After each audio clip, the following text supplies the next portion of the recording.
أعوذ بالله من الشيطان الرجيم. بسم الله الرحمن الرحيم. الحمد لله رب العالمين وبه نستعين.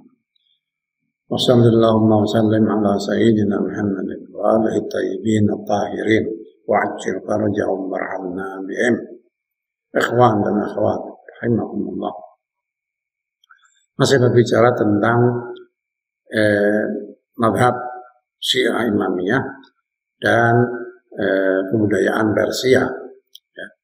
Salah satu yang harus kita tekankan di sini diantaranya ialah bahwa kita tahu dalam sejarah bahwa awal mulanya bangsa Persia itu kan Muslim Sunni. Ya. Ketika Khalifah Umar bin Khattab menaklukkan Persia dan sampai beberapa dekade setelahnya bangsa Persia ini menjadi Muslim Sunni, mereka bermadhab Sunni atau campur aduk lah, ada yang Syiah, ada yang Sunni, mungkin ada juga yang Wahabi gitu ya.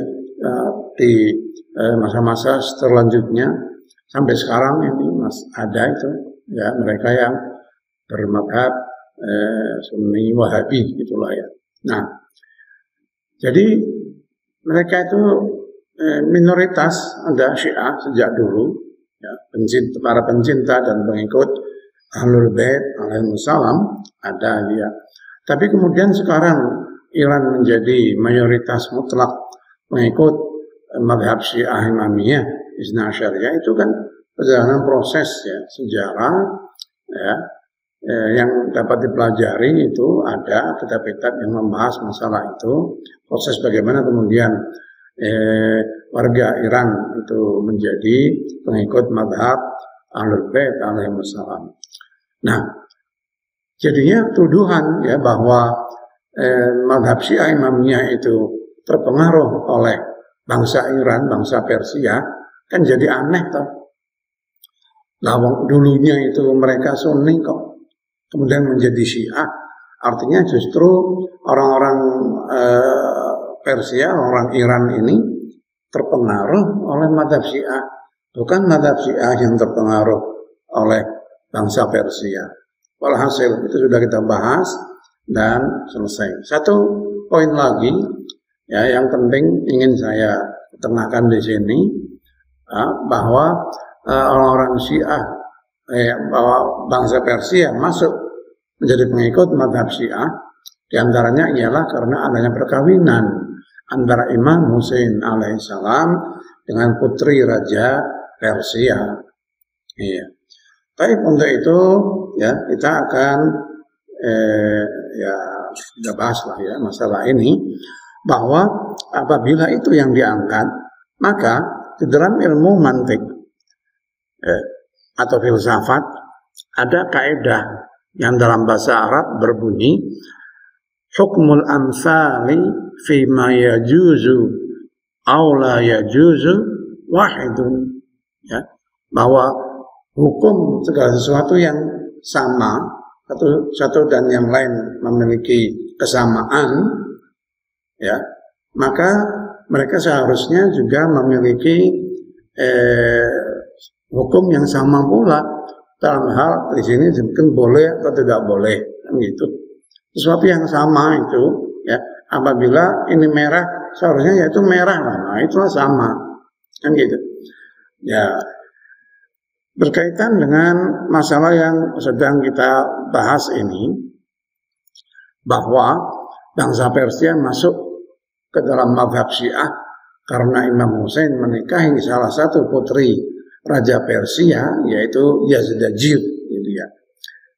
Sekarang kita lihat bahwa yang menikahi putri Raja Persia itu bukan hanya Imam Hussein alaihissalam, pada waktu itu, gitu ya.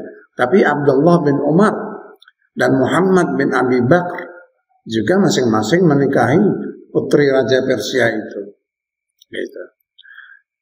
Kisahnya ialah ketika pada masa Khalifah Umar bin Khattab terjadi penaklukan Persia, 3 putri Raja Persia termasuk di antara tawanan perang, mereka bermaksud memperlakukan 3 putri Raja Persia ini sama sebagaimana para tawanan lain.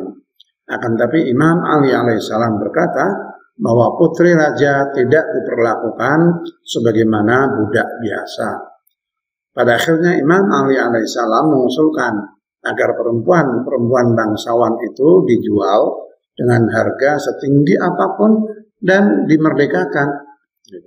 Maka Imam Ali alaihissalam membeli ketiga budak tersebut, lalu menyerahkan yang pertama kepada Abdullah bin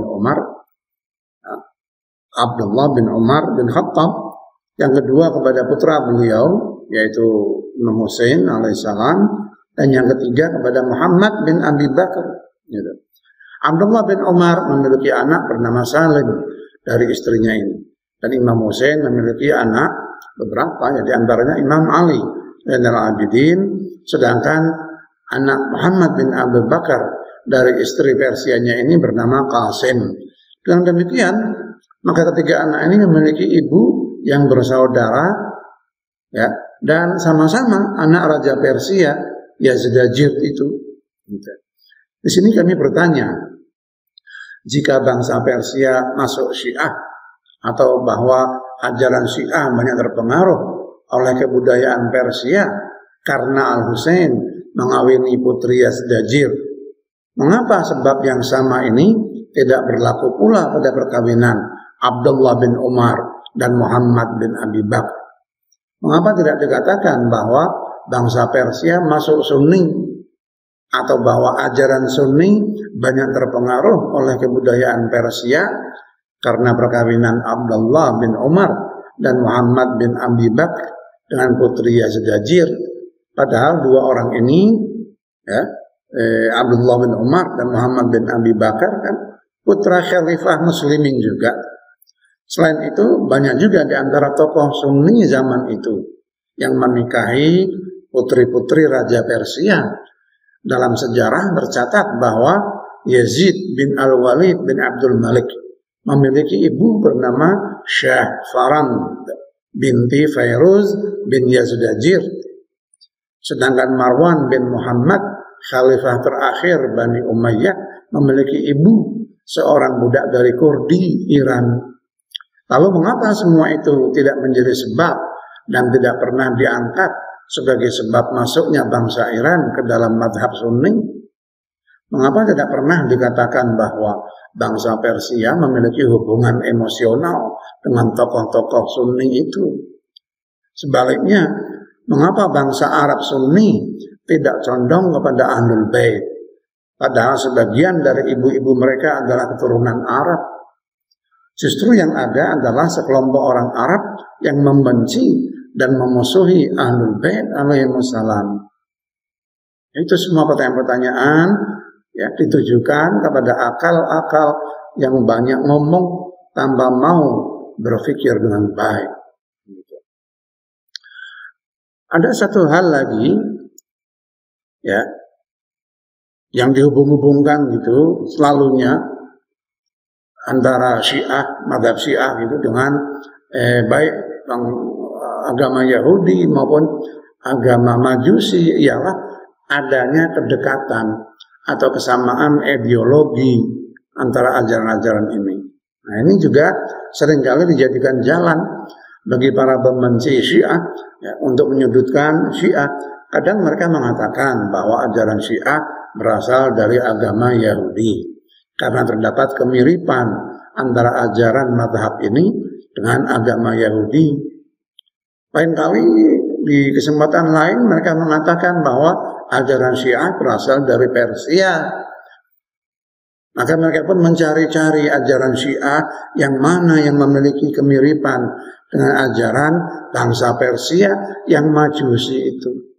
Jika mereka tidak menemukan kesamaan di antara ajaran keduanya, maka mereka tidak akan segan-segan membuat-buat kebohongan. Sebagaimana akan kita lihat berkenaan dengan pandangan mereka bahwa Syiah memiliki kesamaan ideologi dengan ajaran Majusi Persia. Gitu. Mula-mula kita lihat bahwa sekedar kesamaan dalam beberapa hal ya, tidak mungkin menjadi penyebab masuknya seseorang ya, ke dalam agama lain. Bagaimana mungkin sekedar kesamaan dalam satu atau dua hal dari sekian banyak ajaran lain yang berbeda akan membuat dua agama menjadi satu. Setiap peneliti pasti akan tahu ya, bahwa ada saja kesamaan di antara satu agama dengan agama lain dalam satu atau dua ajarannya. Akan tetapi tentu saja hal itu tidak akan membuat seseorang mengatakan bahwa keduanya memiliki kedekatan atau saling mempengaruhi, atau bahwa agama ini berasal dari agama itu hanya karena adanya beberapa kemiripan tersebut. Ahmad Amin dalam bukunya Fajrul Islam halaman 284 berkata, masalah jabar, fatalisme, dan ikhtiar, free will telah dibicarakan jauh sebelum muslimin oleh para filsuf Yunani, kemudian dilanjutkan oleh orang-orang Suryani, lalu masuk pula ke dalam agama Zoroastra, Majusi, kemudian dibahas oleh orang-orang Kristen, lalu masuk ke kalangan muslimin, pembahasan masalah itu. Nah, saat ini kita lihat bahwa muslimin terpecah kepada mereka yang meyakini jabar dan mereka yang meyakini ikhtiar. Berdasarkan logika Ahmad Amin dan yang semacamnya, maka seharusnya dikatakan bahwa muslimin ini adalah para pengikut agama Kristen, karena mereka memiliki kesamaan dengan agama Kristen dalam sebagian ajarannya. Sama persis ketika Ahmad Amin mengatakan bahwa Syiah berasal dari ajaran Majusi hanya karena memiliki kesamaan dalam beberapa ajaran. Itu. Kemudian kita lihat pula bahwa mereka mengatakan bahwa bangsa Persia dan Syiah sama-sama meyakini pewarisan dalam kekuasaan. Yang demikian ini jelas salah dan sebuah kebohongan berkenaan dengan Syiah. Ya, karena Syiah tidak pernah mengatakan bahwa kekuasaan atau imamah itu diwariskan dari ayah ke anak. Yang diyakini oleh Syiah dalam masalah imamah ialah bahwa imam dipilih dan ditentukan oleh Allah Subhanahu wa Ta'ala dengan nas yang disampaikan oleh Nabi atau oleh imam sebelumnya kepada imam berikutnya.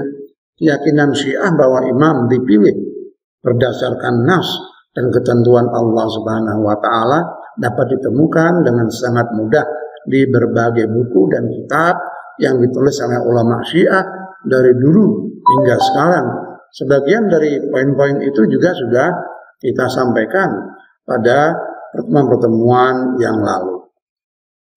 Keyakinan Syiah bahwa imam dipilih berdasarkan nas bukanlah keyakinan yang baru muncul, karena telah terbukti bahwa sejak awal mula para pengikut Ahlul Bait alaihissalam telah meyakini yang demikian itu berdasarkan berbagai hadis dari Rasulullah SAW dan juga ayat-ayat Al-Quran bahwa kepemimpinan muslimin setelah Rasulullah adalah milik orang-orang tertentu yang telah dipilih oleh Allah Subhanahu wa Ta'ala, yaitu 12 manusia yang telah disucikan sesuci-sucinya dari segala macam kotoran. Ikhwan akhwat sekalian, masalah ini sedemikian mudah dan gamblang dan sudah kita ketahui semuanya itu ya dalam pembahasan yang telah lalu. Ya, demikianlah ya. Kita sampai di sini saya akhiri pembahasan kita ini. Insyaallah kita lanjutkan dengan pembahasan berikutnya. Walhamdulillahirabbil alamin wal afu minkum. Wassalamualaikum warahmatullahi wabarakatuh.